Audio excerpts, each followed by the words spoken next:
Hey everybody, hopefully you had a good weekend and you're all doing well. Hopefully the math you did last week wasn't too challenging for you. I see a lot of you gave it a try and tried all the questions, which is great. Some of you gave up halfway through, which I get it, I understand, it's fine. We're at home and it's weird times right now. You have other things on your mind other than doing knowledge hook missions on linear relations. I get it, but appreciate everyone for trying. And here's the deal for this week. We're gonna wrap up this kind of linear relations constant rate of change unit.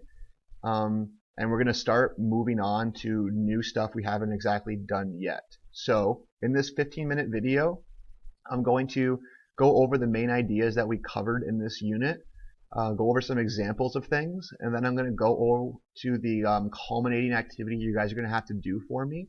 And I'm going to go through it question by question. And at the end of it, I'll assign it all and put it on Google Classroom, and then you'll have 3 or 4 days to get it all done for me, all right? So I'm cut off after 15 minutes with this video, so let's get started right away.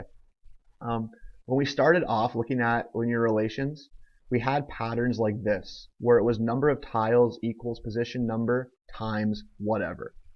Whatever we're timesing it by is how much it's going to be going up each time, if you remember that. So at position number 1, if we're timesing by 3, there should be 3 tiles, right? 1 times 3 is 3. 2 times 3 is 6. 3 times 3 is 9. It's going up 3 each time, so the multiplier is times 3. If it's going up 8 each time, it would be times 8. If it's going up 100 each time, it would be times 100. Doesn't matter. Whatever it's going up by is the multiplier. We then got a little more complicated, and we added in a constant, shown by the 2 different colors here. At position 1, 2, and 3, there's 2 blues, doesn't matter. But there's different numbers of yellows. The blue is our constant. That's our plus 2 at the end.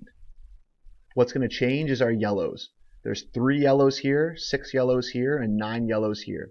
It's going up by 3 each time. So that can be shown as position number times 3, like I just said, right? So for this example, position number times 3, that's our answer, or the equation, or the pattern. For this one, it's position number times 3 for our yellows, that we have to add 2 because there's 2 blues as well, right? So say we did position number 1 times 3 is 3, plus 2 is 5. There should be 5 tiles at position number 1. Is there? Yeah, there is. 3 yellows and 2 blues. It has to go up 3 from there, right? What's 3 more than 5? 8. Is there 8 tiles for 2? There is. 6 yellows and 2 blues. 3 times 2 is 6. That's why there's 6 yellows. And we add 2 blues. 3 times 3 is 9. That's why we have 9 yellows. And we add 2 blues. That's the difference between multiplier and constant. This one has a constant because there's different color. That's not changing. This one doesn't have a constant because there's no different color. It's just related directly to this. This is direct variation. This is partial variation. We'll get to that later. If you wanted to graph this equation, y equals 3x plus 2, or number of tiles equals position number times 3 plus 2, means the same thing. It would look something like this. It starts at 2 because we have the plus 2. If I put in 0 for x, 3 times 0 is 0, plus 2 is 2. So at 0, it's at 2. I start there. Then I go up 3 each time from 2. So at 1, there should be 5. Boom, there is. At 2, there should be 8. There would be 3, 11, because going up 3 each time, right? That's how that would look as a graph. We'll get a little more into that in about a couple minutes, all right? We then talked about direct and partial variation. Blue is direct variation because it starts at or goes through 0, 0, right at that vertex right there. Green is partial variation because it doesn't go through or start at 0, 0. It starts up here at 4 or 3, whatever you want to call it. Direct variation always goes through 0, 0. Partial variation always does not go through 0, 0. It will go anywhere else on this y-axis. As an equation, if it was y equals 3x or y equals mx, whatever, that's direct variation because whatever, if I put 0 in for x, say this is 3, and I put 0 in for x, 3 times 0 is 0. It's going to go there through 0, 0, always. right? If it was 973 times x, if I put in 0, it's still going to start at 0. So if it's ever like this, where there's no addition at the back, it's going to be direct variation.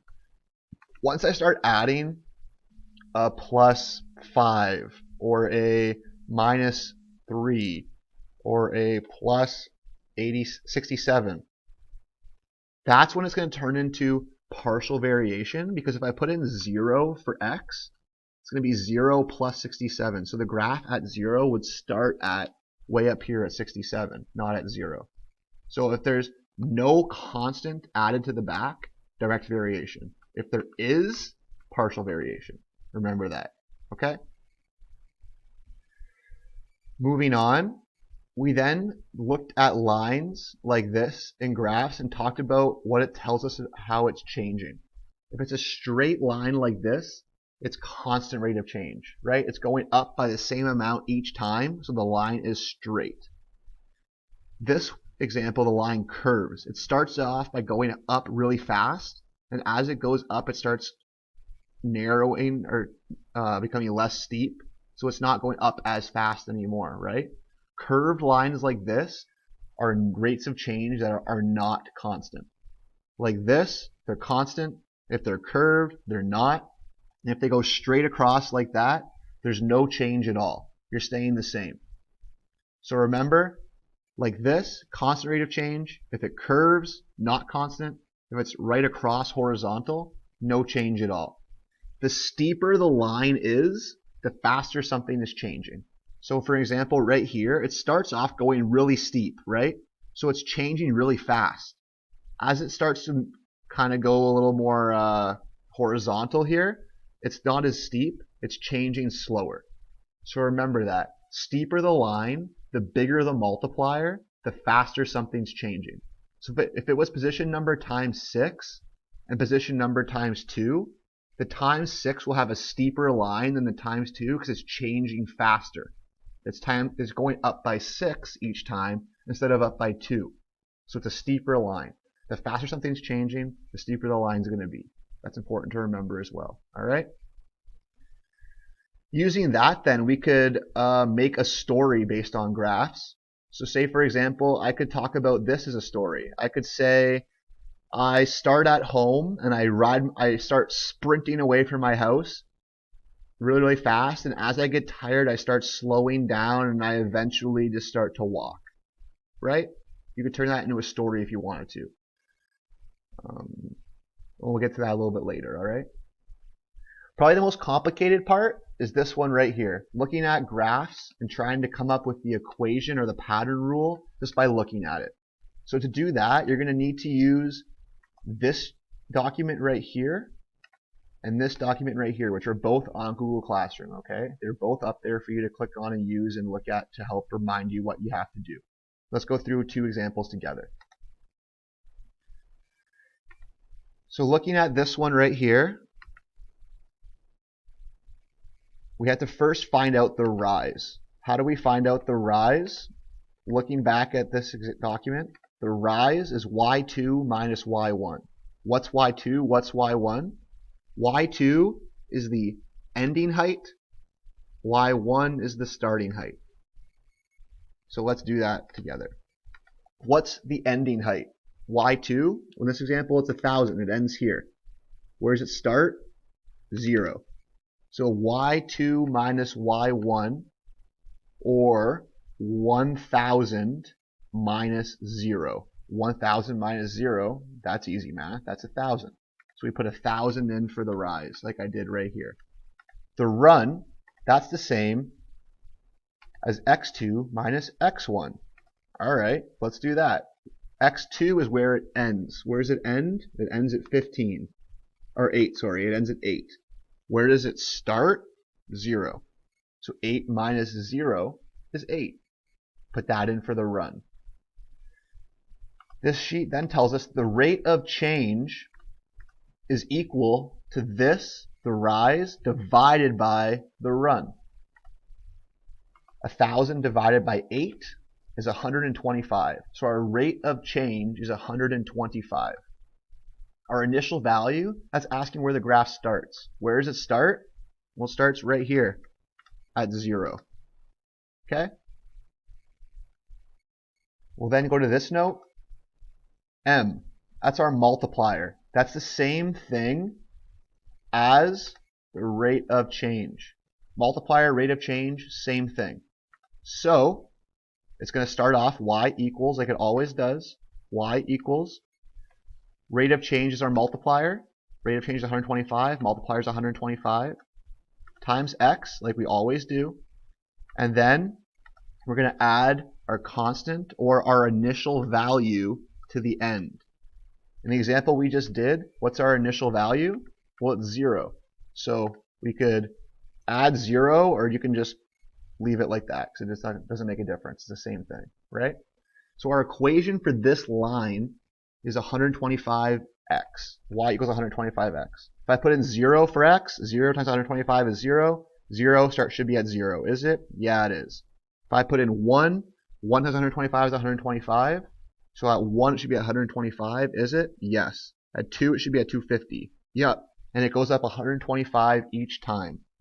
This is direct variation because it goes through 0, 0, and there's no plus anything at the end of it. It's just the multiplication, right? There's no constant. So when there's no constant, it's direct variation. One more together. Y2 minus Y1 is the rise. Y2 is 45. What's Y1? It's 5. 45 minus 5 is 40. 40 is the rise. 20 for the run. Why? Because it ends at 20. Where does it start? 0. 20 minus 0 is 20. 40 divided by 20 equals what? It equals 2. Our rate of change is 2. What's our initial value? Well, our initial value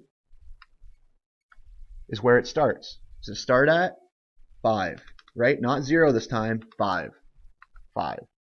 So we're going to start y equals like we always do. Next comes our multiplier, which is the same thing as rate of change. So 2 times x, like we always do. And then we add where we're starting. Where are we starting? 5 plus 5. That's our constant. So the equation for this graph is y equals 2x plus 5. Put in 0 for x. 2 times 0 is 0. Plus 5 is 5. It starts at 5. And it goes up by 2 every time from there. Right? That's important you realize that. Okay. If it goes upside down the line there, the rate of change would be negative, but I'm not going to give you a question like that just now. So, going to the actual activity you're going to have to do. It's right here. I'm posting Google Classroom with this video. There's 3 rules right here. Which trend line would have the steepest slope? Remember what I just said. Steeper the slope, the bigger the multipliers. Figure that out. One of these rules right here would have 10 tiles at position 2. Tell me which rule that would be and explain your thinking.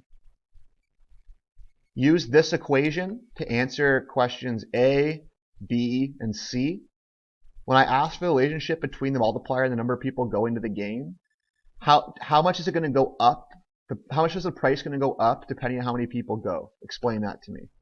When I say explain why this is the starting price when I'm talking about the constant, tell me why that you're going to pay no matter how many people go to the game. Why is that the constant? Explain that to me. Then you have 2 to do by yourself like we just did together. Try them out. Looking at the graph, coming up with the equation. And then you're going to have to tell me a story based on this graph, right?